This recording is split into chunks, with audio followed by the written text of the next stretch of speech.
The summer of 1971 was unbearably hot in the central Karakum Desert. In the language of the local Turkmen tribes, Karakum means black sands, one of the harshest, most lifeless, and driest places on the planet. It was here that a secret Soviet geological exploration expedition arrived. At the height of the Cold War, the Soviet Union desperately needed new sources of hydrocarbons. The camp was located near the tiny nomadic village of Darvaza, which means gate in Persian. Ironically, this name would prove prophetic. The engineers deployed a heavy drilling rig, set up camp trailers, and began methodically drilling into centuries-old sedimentary rock layers, unaware that an anomalous geological structure lurked just beneath. Drilling operations were proceeding according to schedule until, at a depth of several hundred meters, the bit encountered strange resistance, followed by a sudden collapse. The experienced driller immediately realized the drill had broken through the roof of a vast underground cavity. Hidden beneath the surface was a gigantic karst cavern, formed millions of years ago and filled to capacity with natural gas under colossal pressure. Suddenly, the ground beneath the heavy drilling rig emitted a low, guttural rumble reminiscent of the roar of an approaching train. The ground beneath the geologist's feet began to shake. In a matter of seconds, a gigantic chunk of desert, along with the drilling rig, machinery, mobile homes, and tons of equipment, sank into the resulting crater, like sugar in a sink filled with boiling water. Eyewitnesses recalled the ground giving way beneath their feet with a deafening crack, and the planet seemed to split in half, revealing an abyss. Miraculously, there were no casualties. None of the scientists or workers died in the collapse. But the joy of this miraculous rescue was short-lived. A powerful stream of toxic gas, methane and hydrogen sulfide, gushed from a gigantic crater nearly 70 meters in diameter and as deep as a multi-story building. The situation became critical. Wind began blowing clouds of gas toward the village of Darvaza. A single spark from a fire or a running engine could have detonated the entire methane mass over the desert, destroying the camp and the surrounding nomads. Communication with Moscow was limited, and the expedition leadership decided to neutralize the gas in the simplest way: set it on fire, hoping the fuel would burn out quickly. Geologists performed quick calculations and reached a verdict. The gas would burn out in a couple of days, a week at most, after which the crater could be filled with earth. One of the geologists threw a torch into the crater. At that very moment, a devastating explosion resounded. A fiery tornado rose from the depths, and flames engulfed the abyss. A day, a week, a month passed. Year after year passed. The Soviet Union collapsed. Eras passed, and the gates of hell continued to roar and blaze with the same uncontrollable fury. Main theories and mysticism. A major crack in the crust. Most independent researchers agree that Soviet geologists accidentally uncovered not an isolated pocket of gas, but a massive tectonic crack fed by the colossal regional deposits of Central Asia. The crater's structure operates on the principle of an ideal industrial furnace. The collapsed rocks create a constant draft, mixing the escaping methane with oxygen in proportions that ensure continuous, stable combustion. Anomalous biosphere. In 2013, Canadian explorer and scientist George Coronis descended to the bottom of the crater in a heat-resistant suit. He discovered colonies of unique extremophile bacteria that thrived in fire and methane, completely ignoring conditions that would be lethal to any other living creature on Earth. Desert curse. Turkmen nomads avoid Darvaza. According to their beliefs, drillers have breached a prison where evil spirits and jinn imprison sinners. At night, when flames erupt from cracks with particular force, superstitious people hear human voices and moans in the roar. Queimada Grand Island, Snake Island, Brazil.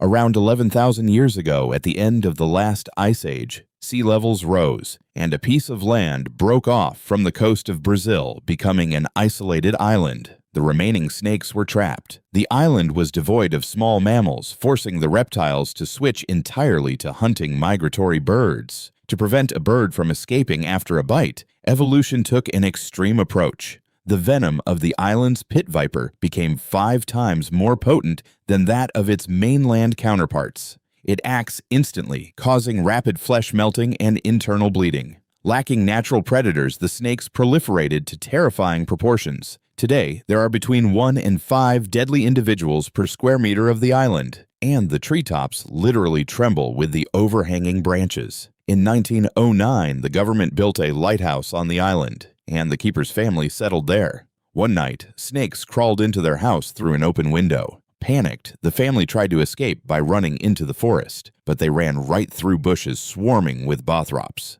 Their bodies were only found several days later by arriving troops. Since then, the lighthouse has been operating fully automatically, and Brazilian authorities have strictly prohibited anyone but equipped scientists from landing on the island.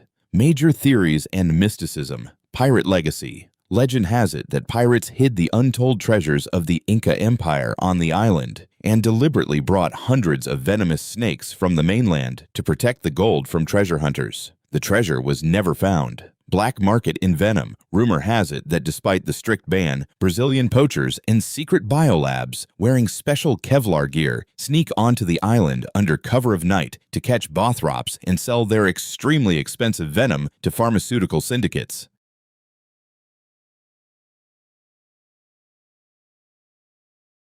Island of the Dolls, Isla de las Muñecas, Mexico.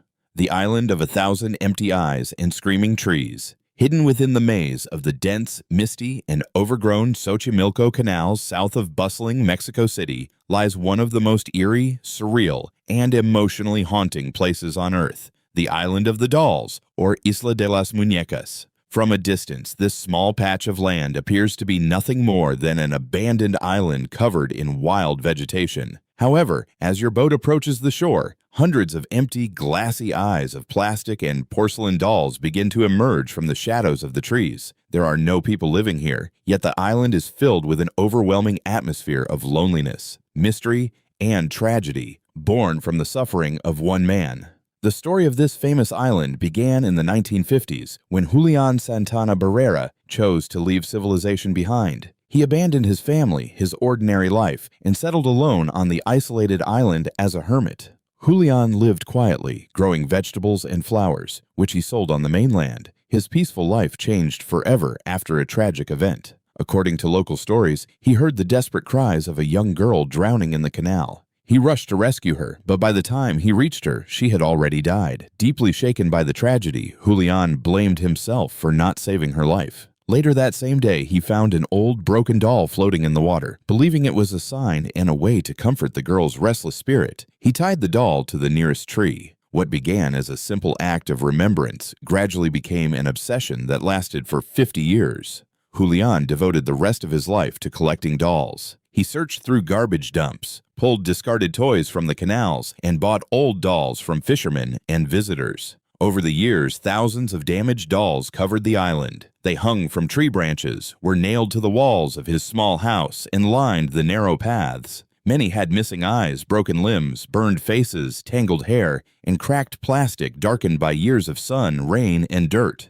The island became a strange and disturbing museum where hundreds of silent faces seemed to watch every visitor. Julian truly believed the dolls were not just toys, but living vessels inhabited by the spirits of dead children. He claimed they cried out to him at night and demanded more dolls to protect the island. Living in complete isolation, he spoke to the dolls, cared for them, and guarded what had become his unusual world. His own story ended with a mysterious coincidence. In 2001, his nephew visited the island and found Julian dead. He had drowned in the very same canal where he had once tried to save the little girl decades earlier. His body was discovered beneath the quiet water, leaving the island alone with its thousands of silent dolls. Today, the Island of the Dolls is open to adventurous visitors, but its atmosphere remains unsettling. Some people interested in the supernatural believe that Julian's lifelong devotion gave the dolls a mysterious energy, and visitors sometimes claim that the dolls' eyes seem to follow them, or that they hear distant laughter or whispers in the quiet canals at night. Psychologists and historians, however, generally view the island as a tragic reminder of grief, isolation,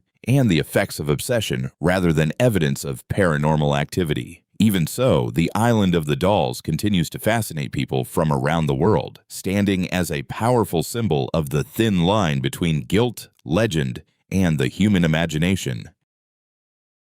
Lake Natron, Tanzania, the blood-red mirror that turns life into stone. In northern Tanzania, at the foot of the active volcano Ol Doinyo Lungai, which is considered sacred by local communities, lies one of the most surreal, hostile, and fascinating places on Earth, Lake Natron. From a distance, the lake appears breathtaking. Depending on the season and the angle of the sunlight, its shallow waters glow bright red or deep purple. Behind this striking beauty, however, lies an extreme natural environment where only specially adapted organisms can survive. The history of Lake Natron is closely connected to the tectonic activity of the East African Rift Valley. The lake is fed by hot mineral springs and the Iweso-Ingiro River, whose waters flow through volcanic rocks rich in sodium and carbonate minerals. Because of the region's hot climate, water evaporates rapidly, leaving behind large amounts of dissolved salts. As a result, the lake has extremely alkaline water, with a pH ranging from about 10.5 to 12, and shallow areas can reach temperatures of around 60 degrees Celsius (140 degrees Fahrenheit). This highly alkaline water can irritate or burn skin and eyes, making it dangerous for most animals and humans.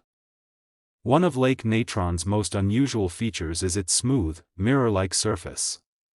During calm weather, the water reflects the sky almost perfectly. Some birds may collide with the lake or land on its surface, where the harsh alkaline conditions can be fatal. Because the water contains high concentrations of sodium carbonate and other minerals, dead animals can become naturally preserved and coated with mineral deposits rather than decomposing quickly. British photographer Nick Brandt became famous for photographing these naturally preserved birds and bats, arranging them in lifelike poses to illustrate the strange beauty of the lake. Over the centuries, many legends and theories have been associated with Lake Natron. According to Maasai tradition, the red water represents the blood of ancient spirits, and the stone-like birds are believed to be the souls of those who were punished by the gods. Some people have even suggested unusual theories about alien microorganisms, claiming that the lake's unique biology came from a meteorite. However, there is no scientific evidence supporting these ideas. Scientists explain the lake's remarkable environment through natural evolution. Although the water is too harsh for most forms of life, certain extremophiles, including halophilic microorganisms, cyanobacteria, and fish such as the alkaline tilapia, Alcalapia alcalica, have adapted to survive there over millions of years. The lake is also one of the world's most important breeding grounds for lesser flamingos. The highly alkaline water protects their nesting sites from predators such as jackals and hyenas, making Lake Natron one of the safest places for these birds to raise their young. Today, Lake Natron remains one of the world's most extraordinary natural wonders. It is a place where harsh conditions exist alongside thriving life, demonstrating both the power and the adaptability of nature. Its crimson waters and remarkable wildlife continue to attract scientists, photographers, and travelers from around the globe. That's it for now. Thank you all for watching to the end. Don't forget to subscribe and like, and we'll see you in the next video. Goodbye everyone, and see you in the next videos.